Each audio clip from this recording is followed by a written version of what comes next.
चलो बच्चों, अब हम शुरू करते हैं एक्सरसाइज। कुछ क्वेश्चंस करते हैं जिस क्वेश्चन से हमें थोड़ा समझ में और आएगा कि इक्वेशंस इन वन वेरिएबल को कैसे सॉल्व किया जाता है। कुछ क्वेश्चन तुम्हारी बुक से ही लिए हैं, एनसीईआरटी से, उनको सॉल्व करने की कोशिश करते हैं। चलो क्वेश्चन उठाते हैं। क्वेश्चन नंबर 2 है ये तुम्हारी एक्सरसाइज का। 5t minus 3 is equal to 3t minus 5। वही प्रोसीजर, अपना तरीका वही रहेगा करने का। हम वेरिएबल्स को एक साइड लेके आएंगे, नॉन वेरिएबल्स या कांस्टेंट को दूसरी तरफ। तो 5t minus 3t is equal to minus 5 plus 3। 5t minus 3t क्या हो गया? 2t, और इज इक्वल टू माइनस 2। क्योंकि माइनस 5 और प्लस 3 है तो माइनस में आ जाएगा। t की वैल्यू आ जाएगी माइनस 2 डिवाइड बाई 2, कट गया, रह गया माइनस 1।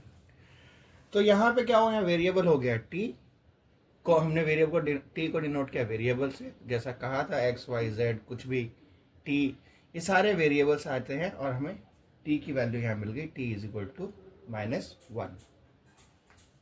चलो हम दूसरा क्वेश्चन करते हैं, थोड़ा सा नेक्स्ट लेवल का, थोड़ा सा बढ़ा के, थोड़ा सा डिफिकल्ट।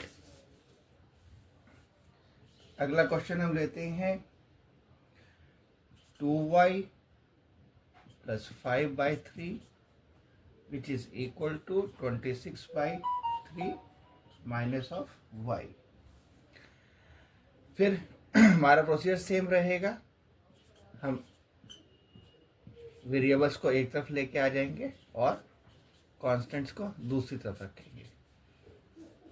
LHS की तरफ वेरिएबल आ गया, RHS की तरफ हमारे कांस्टेंट चले गए। 2y प्लस y 3y, और यहाँ पे 3 कॉमन है तो 3 LCM 26 minus 5, 3y is equal to 21/3, cut गया 7, y इज इक्वल टू 7/3। तो हमें y की वैल्यू यहाँ पे आ गई 7/3। तो ये थे कुछ क्वेश्चंस, इनको नोट कर लो और कर लो। और इस क्वेश्चंस को देख के ये बात समझ जाओ कि करना बहुत आसान है। सिर्फ इसमें करना इतना है कि LHS की तरफ लाने हैं हमें सारे वेरिएबल्स, और नॉन वेरिएबल्स या कांस्टेंट को RHS लेके जाना है, वैल्यू निकालना है। चेक भी करना ज़रूरी है कि जो हमारा आंसर आया वो ठीक है कि नहीं। चलो इस क्वेश्चन में हम चेक भी कर लेते हैं, पिछले में हमने चेक नहीं किया था, इसमें चेक कर लेते हैं। 7/3 तुम्हारा y आया। दोबारा से क्वेश्चन में जाते हैं और उस क्वेश्चन में जाके y की वैल्यू पुट करते हैं। So 2 into 7/3 plus 5/3 is equal to 26/3 minus 7/3। अब देखते हैं क्या हुआ। 14/3 plus 5/3 is equal to 3 common 21, और यहाँ पे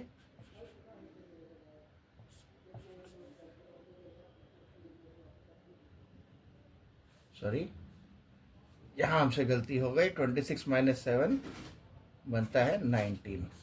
सो 26 में 7 गया 19, तो 19/3, और यहाँ भी बन गया हमारा 19/3, हेंस चेक। और ये हमारा सॉल्यूशन बिल्कुल ठीक आया है। तो इस इक्वेशन में y का जो आंसर है वो है 7/3। ठीक है, तो ये कुछ क्वेश्चंस हो गए। अब हम इसी को इक्वेशंस को, लीनियर इक्वेशंस को सॉल्व करने के एक और मेथड पे जाते हैं जिसको कहते हैं reducing equations to simple form. इस रिड्यूसिंग इक्वेशंस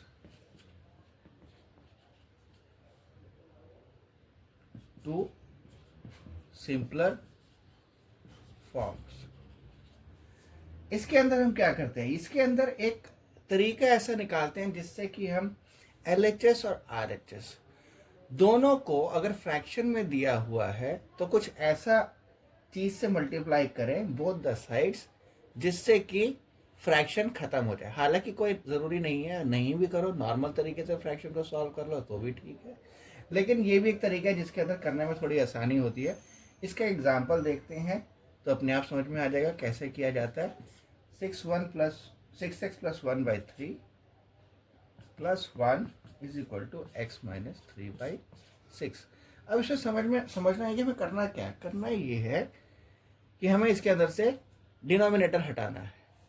डिनोमिनेटर या तो हटाना है या फिर हमें कुछ ऐसा करना है जिससे डिनोमिनेटर मिनिमम पे आ जाए, क्योंकि मल्टीप्लिकेशन आसान हो जाएगा इसीलिए। अब हम देखते हैं यहाँ पे 3 और 6 दो तरीके के डिनोमिनेटर हैं हमारे पास, हम उनका एलसीएम निकाल लेते हैं। 3 और 6 का एलसीएम निकाल लेते हैं और ये क्या बनता है 1 और 2 यानी कि 6। 3 into 2 which is equal to 6। अब 6 जो हम निकाला हमने एलसीएम, हम क्या करते हैं दोनों तरफ 6 से मल्टीप्लाई कर देते हैं, एलएचएस में भी आरएचएस में भी। जब दोनों तरफ मल्टीप्लाई कर देते हैं तो डिनोमिनेटर रिड्यूस हो जाएगा। देखते हैं कैसे। तो 6 को हमने मल्टीप्लाई कर दिया एलएचएस में भी और आरएचएस में भी। जब हमने ये किया तो हमें इस तरफ एलएचएस में क्या हुआ, एलएचएस में 6 multiply by 6x plus 1 by 3 हो गया प्लस 6 हो गया। और यहाँ क्या हुआ, यहाँ 6 और 6 था कट गया, तो ये सिर्फ x माइनस 3 रह गया। आगे करें, इसको मिटा दें। चलो थोड़ा सा इस तरफ करते हैं मिटाने की जगह। ठीक है, तो अब हम इसको और सॉल्व करना शुरू करते हैं, करते रहते हैं। 3 2 से कट गया, सो अंदर रह गया 6x plus 1 plus 6x minus 3। 12x plus 2 plus 6 is equal to x minus 3। 12x plus 8 हो गया x माइनस 3। फिर से वेरिएबल्स LHS की तरफ ले आते हैं और -3 माइनस 8, ये रह गया 11x और ये रह गया -11। x बन गया -11 बाई 11 माइनस 1। x की वैल्यू हमें मिल गई -1। हमने ये सॉल्व किया तो ये जो मेथड है इसको रिड्यूसिंग कहते हैं, बाय रिड्यूसिंग द इक्वेशंस। और हम इसमें कोई ऐसा ले लेते हैं कॉमन फैक्टर जो LHS को का डिनोमिनेटर रिड्यूस कर दे, RHS का कर दे। थोड़ा सा कॉम्प्लेक्स मेथड है, लेकिन इसमें थोड़ा ये देखना होता है कि एलसीएम ले लें, एलसीएम लेके जो कॉमन फैक्टर निकले उससे हम मल्टीप्लाई कर दें दोनों तरफ, LHS को भी RHS को भी, ताकि डिनोमिनेटर कट जाए, कटने से छोटा हो जाए। वही पर्पस था। नहीं भी करते, अगर हम नहीं भी लेते उसमें मल्टीप्लिकेशन दोनों तरफ नहीं भी करते अगर 6 से, तो भी कोई फ़र्क नहीं पड़ता था। उस क्वेश्चन को अगर वैसे ही करते चले जाते तो भी x की वैल्यू यही आती। वो तो एक बस मेथड है। ठीक है, अब इसको जैसा हम हरदम करते हैं, हम इसको चेक करेंगे कि हमारा आंसर ठीक आया है कि नहीं आया है। x की वैल्यू हमारी -1 आई है और हम इसको दोबारा से अपने क्वेश्चन में डालते हैं और देखते हैं कि हमारा जो सॉल्यूशन है x का वो ठीक आया है कि नहीं आया। दोबारा से हम लिख लेते हैं जो क्वेश्चन था और LHS RHS में x की वैल्यूज डाल देते हैं। x जो कि -1 है,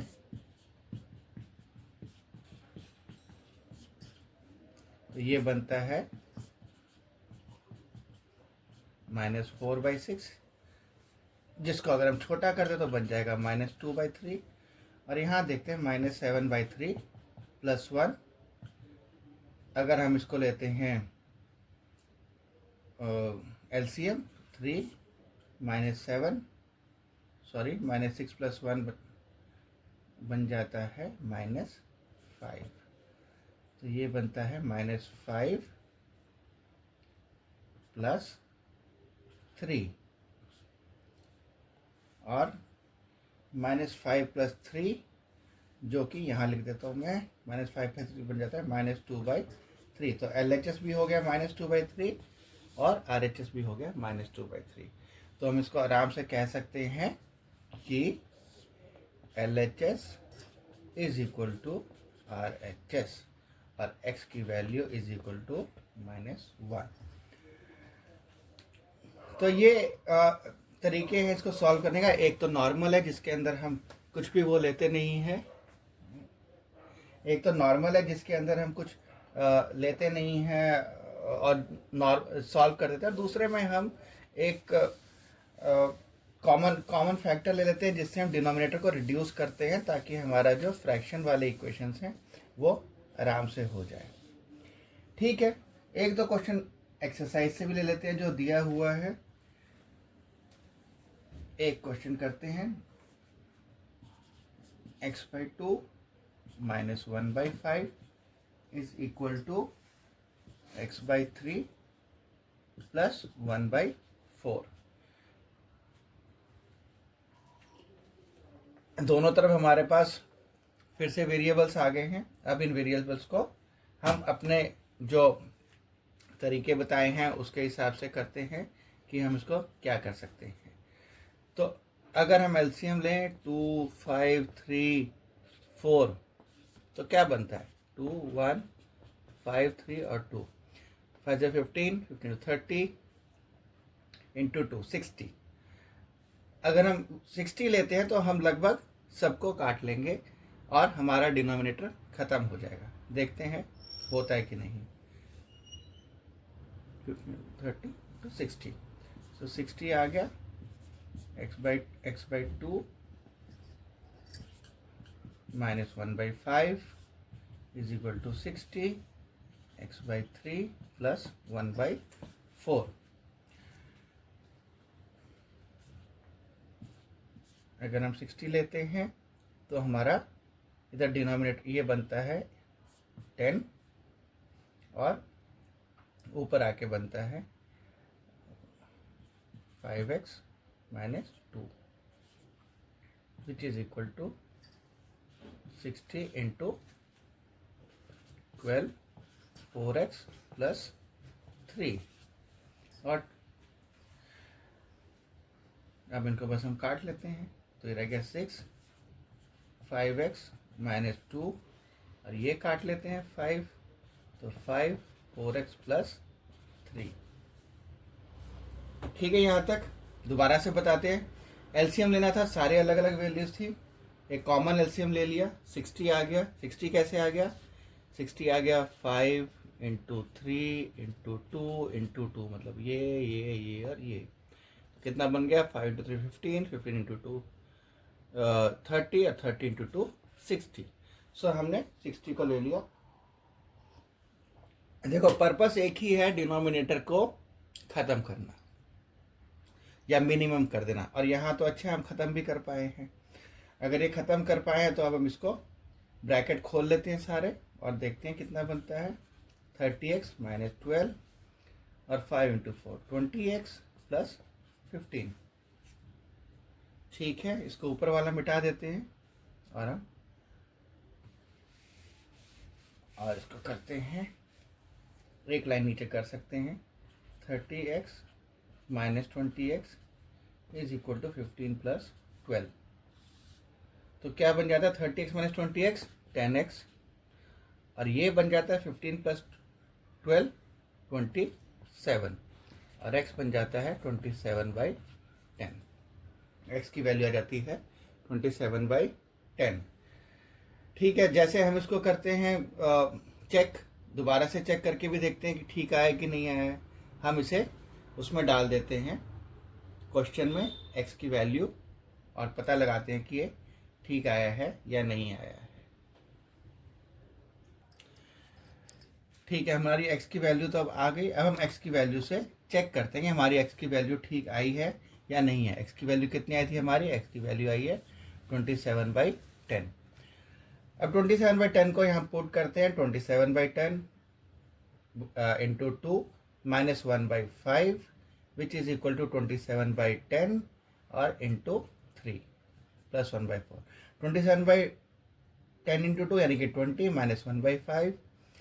RHS में क्या हुआ 27/10 इंटू 3 30 प्लस 1/4। सो 27। अब इस केस में 20 और 5 का हमने एलसीएम लिया। 20 और 5 का एलसीएम लोगे तो 20 आएगा। 27 माइनस 4, क्योंकि 20 को 27 से मल्टीप्लाई किया तो 20 का डिनोमिनेटर 20 है तो 27 उतना ही रह गया। और 5 4 टाइम्स हो गया तो 27 minus 4/20 which is equal to, दूसरी तरफ देखिए तो 30 और 4 है। 30 और 4 का एलसीएम निकाला तो 15 इंटू 2 इंटू 2 आया एलसीएम जो कि बन गया 60। 60 का हमने एलसीएम लिया, हमने 27 मल्टीप्लाई 27/30 प्लस 1/4 बन गया 27 इंटू 2 प्लस 15/60। ठीक है यहाँ तक। चलो अब इसको हम मिटा देते हैं और इसको आगे चेक करेंगे ऊपर ढंग से। तो यहाँ तक सब दिख रहा है। सो 27 इंटू 2, मैं इसका ऊपर वाला हिस्सा मिटा रहा हूँ ताकि हमें कैलकुलेशन आराम से हो सके।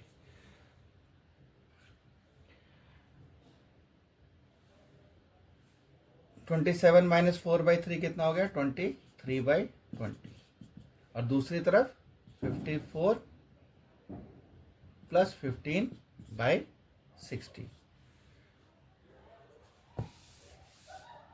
तो ये हो गया 23/20 और इस तरफ हो गया 54 और 15 यानी कि 69/60।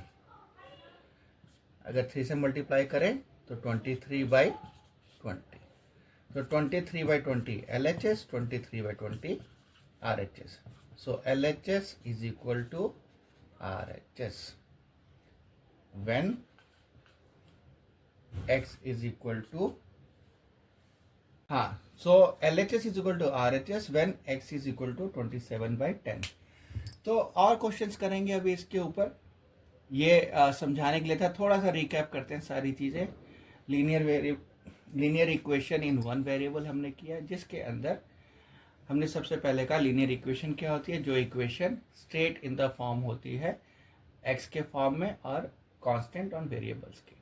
इक्वेशंस क्यों? क्योंकि LHS should be equal to RHS। यही इसका, जब तक LHS is equal to RHS नहीं होगा तो ये इक्वेशन नहीं है, तो ये इक्वालिटी नहीं है।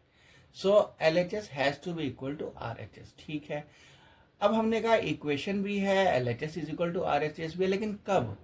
तो जवाब है तब जब x की वैल्यू हम निकाल लेंगे।